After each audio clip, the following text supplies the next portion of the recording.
आइए ईवीएम की विश्व पटल पर स्थिति को देखें। अमेरिका में वेब हैरिस नाम की महिला ने वोटिंग मशीन का घोटाले की पोल खोली, जिसके बाद 64% अमेरिकी राज्यों में यह मशीन बंद हुई। जर्मनी में इन मशीनों को असंवैधानिक करार दिया गया, क्योंकि मशीनों से एक आम नागरिक चुनाव की प्रक्रिया को पारदर्शी तरीके से नहीं देख सकता।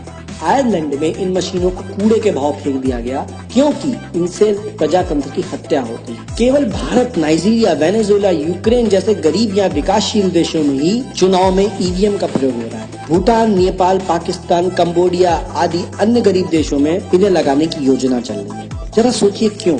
जानते हैं, गरीब देश इसलिए गरीब हैं क्योंकि अमीर देश उनकी प्राकृतिक संपदाएं लूटते आए हैं। सरकार के रूप में अपने एजेंट स्थापित करके बड़ी कंपनियां अपनी लूट जारी रखती हैं। इंटरनेट और मोबाइल आने से कागज के वोटों से हेर फेर करना मुश्किल हो गया है, इसलिए वोटिंग मशीनें लगाई गई हैं, जिससे कि बिना सबूत के घोटाला होता है और पूरे विपक्ष का काम तमाम। बस फिर धोखेबाज सरकारें दनादन विदेशी निवेश और स्पेशल इकोनॉमिक जोन बनाकर विदेशियों के हाथ में देश को बेचती हैं। याद रखिए, कागज का वोट सस्ता भी है। महंगी मशीनों को 10 साल में बदलना होता है। लोगों को इन्हें चलाने के लिए प्रशिक्षित करना पड़ता है।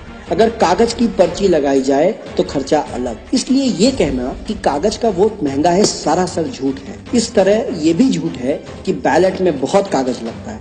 5 साल में बैलेट में जितना कागज लगता है, उतना हम एक दिन में अखबार छापने में खर्च कर देते हैं। कागज बचाना है तो कहीं और बचाया जा सकता है। वोट जैसी कीमती चीज के साथ समझौता करना उचित नहीं होगा। इन मशीनों के साथ अगर पर्चियां भी लगा दी जाए तो भी धोखा जारी रह सकता है। पर्चियों को हाथ से गिनना होगा तो कागज के वोटों को क्यों नहीं गिन ले?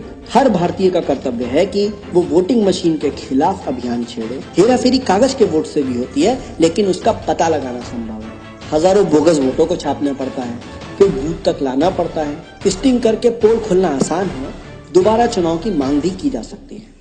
हम और आप क्या कर सकते हैं? अपने चुनाव क्षेत्र में आप 64+ स्वतंत्र उम्मीदवारों को खड़ा करें तो इन मशीनों को हटाकर कागज के वोटों को ला सकते हैं, क्योंकि मौजूदा मशीन सिर्फ 64 उम्मीदवारों के वोट गिन सकती है। आप जिस भी पार्टी का समर्थन करें, अपनी पार्टी से मांग करें कि निष्पक्ष चुनाव के लिए कागज का वोट वापस लाएं। साथ ही अपने परिवार, मित्र, मोहल्लों में ज्यादा से ज्यादा लोगों को इस मुद्दे पर जागरूक करें और सोशल मीडिया पर शेयर करें। ये देश हमारा है और हम इस देश के भाग्य विधाता हैं, और अपने हक की लड़ाई हमें खुद ही लड़नी होगी। लोकतंत्र को व्यवसाय समझने वाले लोग आपको कभी इस मुद्दे पर एकजुट नहीं होने देंगे, क्योंकि यही उनकी ताकत है। इसकी पहल आपको ही करनी होगी और अंजाम तक आपको ही ले जाना होगा। तभी हम गर्व कर सकेंगे कि भारत एक लोकतांत्रिक देश है। जय हिंद, जय Bharat. Well, in the words of Stalin, he says, those who cast the votes decide nothing. It is those who count the votes who decide everything.